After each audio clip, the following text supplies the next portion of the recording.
G'day guys, doing a bit of playing around with green screen at the moment, just trying to get a bit of a studio thing happening so we can do some more videos inside rather than having to get out every time we want to do just a little review or something like that. So hopefully this thing behind me here is showing up as Perth City at night. The main reason for this video is we're heading up to Shark Bay later this year. We're booked in to be up there in the second part of June, heading out to Tamala Station, and we need to get ourselves a few bits and pieces before we go, things that we'll be trying out on the trip and things that we think we're going to need. In front of me here is a few bits and pieces that we've been collecting. Been upgrading our headlights.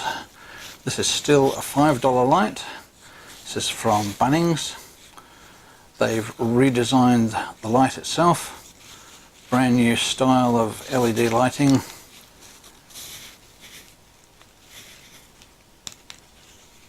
A couple of different brightnesses. And a flashing light. So $5. We've been using these style of lights for years and years, and we've only had, I think, about 2 of them go wrong so far. Another light, this time from Aldi. This is a little hanging light, hanging lantern. You can also fold that away and stand it up. It has a light at the top. Again, there's 3 different levels of brightness on there. But this one also has an insect killer on it. It has a UV light.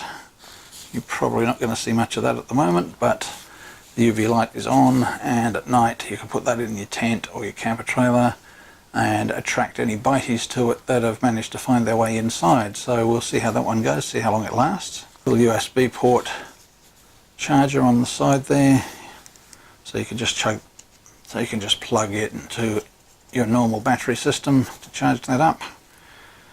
That was, I think, about $20, rough price. We'll see how that one goes on the trip. For charging the batteries, we need more sometimes than just the standard solar system. So what we've got here is a little portable panel. You can just throw this into the computer bag or the camera bag, and it's an 18-watt charger.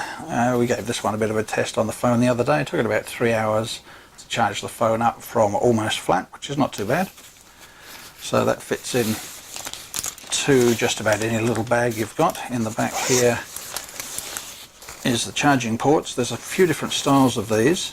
This one has the charging ports actually fixed inside. There are ones that have got wires coming out that float around. I worry about those a little bit, because if the wires are floating around and not fixed onto the board, how well secured are they, and are they going to last, are they going to break? So we went for one that has the charging ports, and there's 2 of them in there. You probably can't see that, but I'll get a better shot of that at some stage and edit that in. And a bit of elastic in here to hold your phone in, although I think that's a pretty stupid idea. You just stick your phone in there and zip it up. So that's a Suaoki, if that's the pronunciation. It comes with these little clips so you can hang it up. If you are out hiking, one of these could easily be put on the back of your backpack. Hang that down on your backpack and charge up as you walk along. Quite a good little idea. An item for the 4x4, because we're definitely going to be doing a lot of sand driving. Haven't bought one of these before because we haven't really needed it in the past, but just in case, this is a puncture repair kit. You have a borer there, plunge that into the hole of the tyre, run it in and out, clean the hole out. Then you've got the plugs. You thread your plugs through the eye of this rather large needle-looking object. Have your plug sitting each side of this. You can cut them in half to save using them up. Push that back into the hole, and then you use this T-piece here to hold the plug in as you pull the needle back. There's some lubricant here, and it comes with a couple of Allen keys for taking the center sections out of these if you want to replace them. 20 of these repair plugs, a little knife, although that's not a very good one. You want to carry a better knife than that, but at least it's in the kit. That's just to trim off the excess that's sticking out of your tyre. And a little tyre gauge with the nice little feature that it's actually dual ended. Other items included with the kit: we have a valve core remover, 4 valve cores, valve extenders, and 2 different types of dust covers.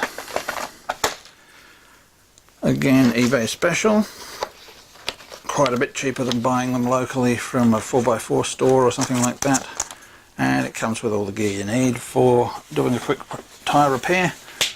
Now that kind of tyre repair is only temporary.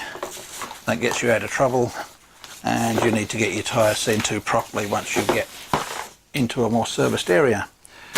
Okay, another thing here we have some sandbags, 4 large sandbags in areas where either the sand is too soft or the ground is too hard and you want to hold something down. We'll be using these to hold down probably parts of the annex on the camper trailer, but we'll give you a better look at that once we get out and we're sitting on the beach. Then we'll show you exactly how these things work. Another item we have over the front here is for the boat. Here's a little watertight bag. We have 3 of these. Again, that's an Aldi product. Pop your items in there, roll your top down, flip it over, and you have a nice little handle to hold on to it. So we're hoping that we can take a bit more of the camera gear in the boat and keep it safe from splashing. We'll see how those go, and they fold up quite nicely. Little clips on top, so they don't take up a whole lot of space. As I say, we have 3 different sizes of those for different items that you may want to take in the boat. In our case, it'll be mostly for camera gear, 1 or 2 bits and pieces that we may need in the boat that we don't want to get wet. So we'll see how that goes as well. And moving on to something else we have down here.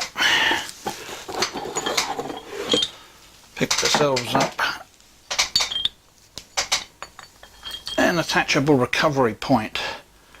This is for plugging into your tow bar socket, into your Hayman Reese style tow bar socket.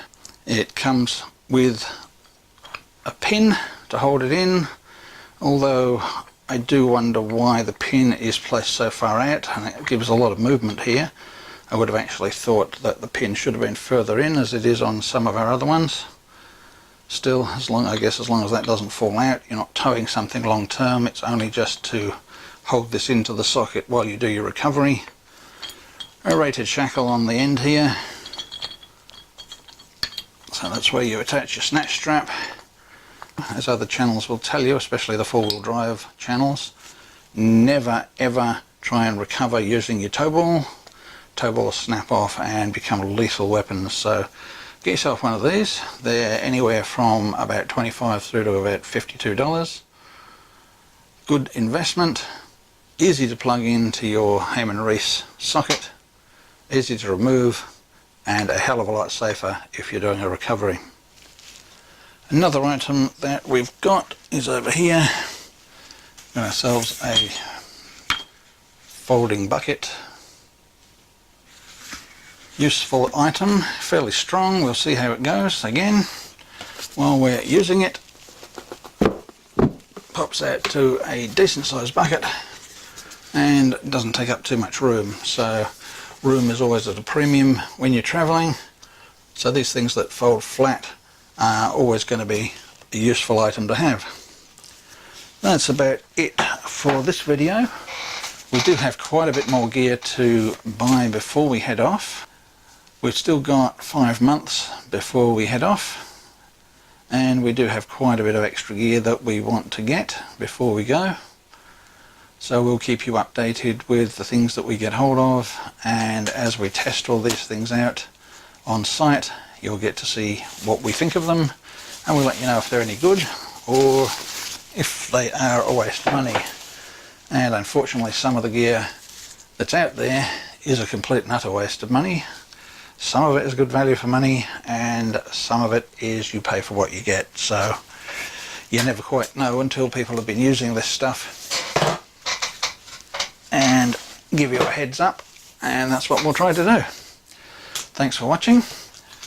If you enjoyed the video, please give it a like, and if you like the channel, subscribe, click the little bell icon, and you'll then get notified of any of the new videos we come up with. We have a new video out every Saturday morning. So that's about it for now, and we'll catch you later. Thanks for dropping by. Hope to see you again soon. Cheers.